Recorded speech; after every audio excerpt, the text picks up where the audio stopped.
როცა პატარა ვიყავი, სოფელში ხშირად დავდიოდი. სოფლის ბოლოს ნახევრად დანგრეული ქოხი იდგა, რომელშიც დაახლოებით 50 წელი არავის უცხოვრია. ბებოს კითხე თუ რა სახლი იყო, რატომ არ ანგრევდნენ და არაფერს ახალს არ აშენებდნენ.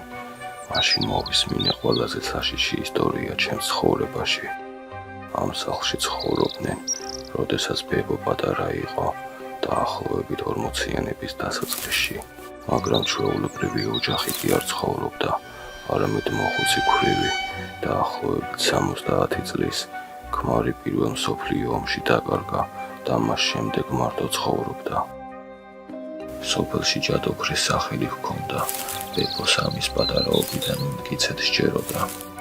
იშვიათად თუ დაინახავდნენ ამ ქალბატონს ეზოში დღისით, დადიოდა და უვლიდა საკუთრებას, ღამით კი ეზოში უზარმაზარ ხორს უშვებდა.